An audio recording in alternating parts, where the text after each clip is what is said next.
नमस्कार दोस्तों, यदि आपको भी पाकिस्तान और आयरलैंड के बीच खेला गया T20 वर्ल्ड कप 2024 का 36वां और एक और सबसे रोमांचक महामुकाबला पसंद आया हो तो इस वीडियो को आप एक लाइक जरूर कीजिएगा। दोस्तों, इस वीडियो का लाइक टारगेट 200 लाइक है, तो इस वीडियो को आप दिल से लाइक जरूर करें। दोस्तों, T20 वर्ल्ड कप 2024 के 36वें और एक और सबसे रोमांचक महामुकाबले में क्रिकेट इतिहास की दो सबसे बड़ी टीमें एक दूसरे से भिड़ी। इस बार बाबर आजम की पाकिस्तान टीम के सामने पॉल स्टर्लिंग की आयरलैंड की टीम खड़ी थी। इस रोंगटे खड़े कर देने वाले महामुकाबले में पाकिस्तान के कप्तान बाबर आजम ने टॉस जीता और पहले गेंदबाजी का फैसला लिया और आयरलैंड की टीम को पहले बल्लेबाजी के लिए आमंत्रित किया। उसके बाद रनों की बारिश करने के इरादे से आयरलैंड के दो दिग्गज ओपनर बल्लेबाज मैदान में उतरे। एंड्रू बलबर्नी और आयरलैंड के कप्तान पॉल स्टर्लिंग के कंधों पर इस महामुकाबले में अपनी टीम को एक विस्फोटक ओपनिंग शुरुआत दिलाने की बहुत ही बड़ी जिम्मेदारी थी। लेकिन पारी का पहला ही ओवर डालने आए शाहीन अफरीदी ने आयरलैंड के इन मंसूबों को पूरी तरह ध्वस्त कर दिया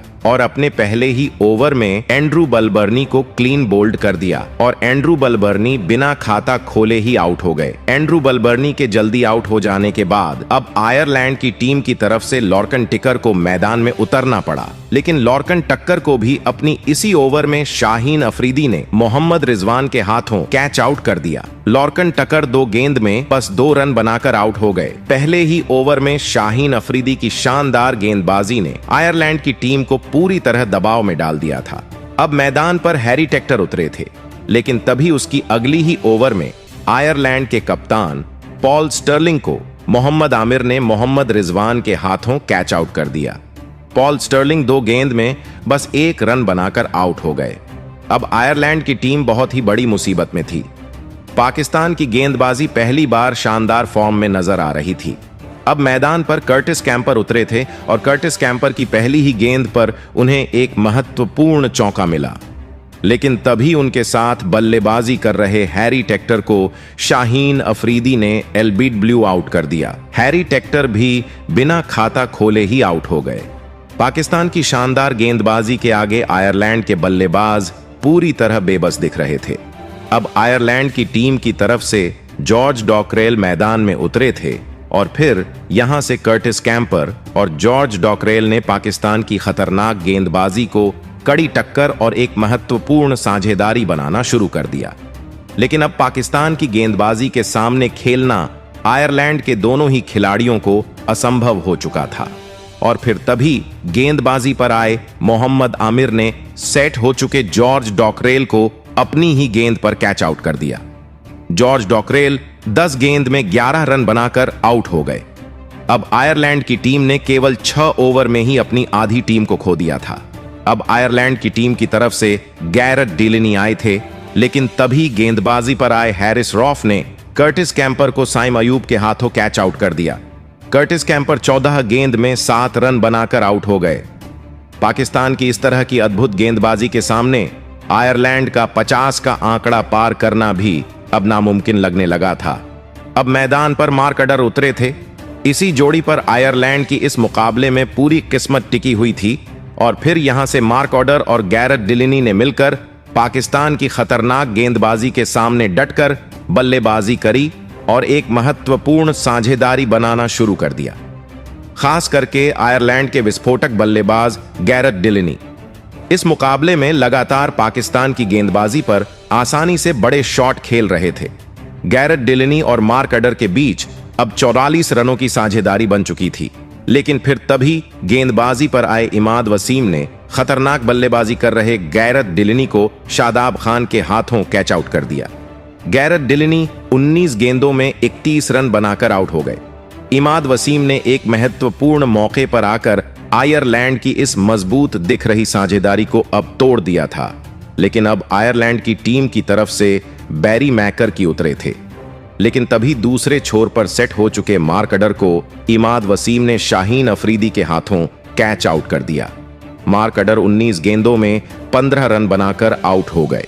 लेकिन अंत में जोशुआ लिटिल ने पाकिस्तान की गेंदबाजी पर धमाकेदार बल्लेबाजी करके दिखाई और जहां पर 50 रनों के भीतर सिमटती दिख रही आयरलैंड की टीम ने इस महामुकाबले में 106 रनों का लक्ष्य पाकिस्तान की टीम के आगे रखा।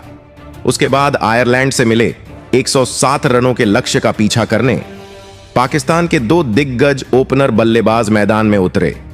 मोहम्मद रिजवान और साइम अयूब के कंधों पर इस महामुकाबले में अपनी टीम को एक विस्फोटक ओपनिंग शुरुआत दिलाने की बहुत ही बड़ी जिम्मेदारी थी और पाकिस्तान की इस ओपनिंग जोड़ी ने मैदान में उतरते ही आयरलैंड की गेंदबाजी पर धमाकेदार बल्लेबाजी करना शुरू कर दिया। खास करके साइमा अयूब इस मुकाबले में बेहतरीन लय में दिखाई दे रहे थे, लेकिन तभी पारी का 5वां ओवर डालने आए मार्क अडर ने खतरनाक बल्लेबाजी कर रहे साइम अयूब को लॉर्कन टक्कर के हाथों कैच आउट कर दिया। साइम अयूब 17 गेंद में 17 रन बनाकर आउट हो गए। साइम अयूब के आउट हो जाने के बाद अब पाकिस्तान के कप्तान बाबर आजम मैदान में उतरे थे, लेकिन अब दूसरे छोर पर सेट हो चुके मोहम्मद रिजवान ने अब अपने हाथ खोलना शुरू कर दिया था। वह जल्द से जल्द इस मुकाबले को खत्म करना चाहते थे, लेकिन मोहम्मद रिजवान को इसमें कामयाबी नहीं मिली और गेंदबाजी पर आए बैरी मैकार्थी ने मोहम्मद रिजवान को मारकर के हाथों कैच आउट कर दिया। मोहम्मद रिजवान 16 गेंदों में 17 रन बनाकर आउट हो गए। पाकिस्तान की टीम ने अब अपने दो बड़े बल्लेबाज एक के बाद एक खो दिए थे। धीरे धीरे आयरलैंड की गेंदबाजी इस मुकाबले में वापसी करने लगी थी। अब फखर जमान मैदान में उतरे थे, लेकिन फखर जमान को भी आयरलैंड की तेज गेंदबाजी ने ज्यादा देर तक मैदान में टिकने नहीं दिया और गेंदबाजी पर आए कर्टिस कैंपर ने फखर जमान को रॉस अडर के हाथों कैच आउट कर दिया। फखर जमान 9 गेंद में बस 5 रन बनाकर आउट हो गए। तो वहीं उनके बाद बल्लेबाजी के लिए आए उस्मान खान को भी पारी के 10वें ओवर की पहली ही गेंद पर बैरी मैकार्थी ने हैरी ट्रैक्टर के हाथों कैच आउट कर दिया। उस्मान खान 3 गेंद में 2 रन बनाकर आउट हो गए। तो वहीं बैरी मैकार्थी यहीं पर नहीं रुके और अपने इसी ओवर में विकेट लेने के बाद बल्लेबाजी के लिए आए शादाब खान को भी लॉर्कन टक्कर के हाथों कैच आउट करके पूरा मुकाबला ही पलट दिया। शादाब खान तो इस मुकाबले में अपना खाता भी नहीं खोल पाए। एक समय पर आसानी से यह मुकाबला जीतने वाली पाकिस्तान की टीम अब एक बड़ी मुसीबत में थी। दूसरे छोर से पाकिस्तान के कप्तान बाबर आजम इस विकेट गिरने की सिलसिले को सिर्फ देख ही सकते थे। अब बल्लेबाजी के लिए इमाद वसीम उतरे थे और इमाद वसीम ने आते ही एक शानदार चौका लगा दिया था, लेकिन तभी इमाद वासिम को भी कर्टिस कैंपर ने हैरी ट्रैक्टर के हाथों कैच आउट कर दिया। इमाद वासिम 6 गेंद में 4 रन बनाकर आउट हो गए।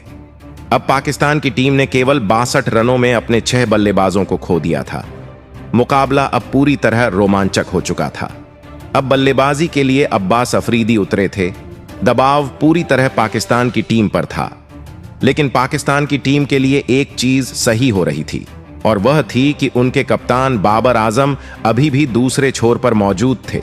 जब तक पाकिस्तान के कप्तान बाबर आजम मैदान में बल्लेबाजी करने वाले थे, तब तक आयरलैंड की टीम का इस मुकाबले को जीतना लगभग नामुमकिन ही था। लेकिन उनके साथ बल्लेबाजी कर रहे अब्बास अफरीदी भी उनका साथ बखूबी निभा रहे थे और आयरलैंड की खतरनाक गेंदबाजी पर बड़े शॉट खेल रहे थे। अब पाकिस्तान को आखिरी 4 ओवरों में 17 रनों की जरूरत थी, लेकिन इस 27वें ओवर में पाकिस्तान की टीम को सिर्फ 3 ही रन मिल पाए, जिस वजह से अब आखिरी 3 ओवरों में पाकिस्तान को जीत के लिए 14 रन चाहिए थे। लेकिन फिर पारी का 18वां ओवर डालने आए। बेंजामिन वाइट ने अपने इस ओवर में सेट हो चुके अब्बास अफरीदी को रॉस अडर के हाथों कैच आउट कर दिया। अब्बास अफरीदी 21 गेंदों में 17 रन बनाकर आउट हो गए। तो वही बेंजामिन वाइट की इस ओवर में पाकिस्तान की टीम को केवल 2 ही रन मिले। अब आखिरी 2 ओवरों में पाकिस्तान को 12 रन चाहिए थे। विकेट गिरने के बाद अब शाहीन अफरीदी मैदान में उतरे थे। अब इस पारी का 19वां ओवर गैरेट डेलिनी डालने आए, लेकिन गैरेट डेलिनी की इस ओवर में शाहीन अफरीदी ने एक शानदार छक्का लगाया। तो वहीं इसी ओवर में शाहीन अफरीदी ने एक और शानदार छक्का लगाते हुए इस रोमांचक मुकाबले को सिर्फ 3 विकेट से पाकिस्तान की टीम ने जीत लिया। दोस्तों, एक आसान से मुकाबले को पाकिस्तान की खराब बल्लेबाजी ने एक दबाव भरे मुकाबले में बदल दिया, लेकिन इसके बावजूद पाकिस्तान की बल्लेबाजी ने अंत तक लाजवाब प्रदर्शन करा और इसी के चलते पाकिस्तान की टीम यह अपना इस विश्व कप का आखिरी मुकाबला जीत पाई। लेकिन दोस्तों, पाकिस्तान की इस जीत के असली हीरो साबित हुए शाहीन अफरीदी, जिन्होंने इस मुकाबले में गेंदबाजी के वक्त आयरलैंड के 3 बड़े विकेट निकाले और बल्लेबाजी के वक्त मैदान में उतरकर अपनी टीम के लिए केवल 5 गेंदों में 2 छक्के लगाते हुए 13 रनों की मैच जिताने वाली पारी खेली और इसी के चलते पाकिस्तान की टीम यह सांसें रोक देने वाला महामुकाबला जीत पाई। तो दोस्तों, आपको इस रोंगटे खड़े कर देने वाले महामुकाबले में शाहीन अफरीदी की गेंदबाजी और मैच जीतने वाली बल्लेबाजी कैसी लगी और आप उनके इस शानदार प्रदर्शन के लिए उन्हें 10 में से कितने अंक देना चाहेंगे? आप अपनी राय नीचे कमेंट में देना बिल्कुल भी ना भूले। नए हैं तो चैनल को सब्सक्राइब जरूर करें, वीडियो को लाइक और शेयर करना बिल्कुल ना भूलें। धन्यवाद।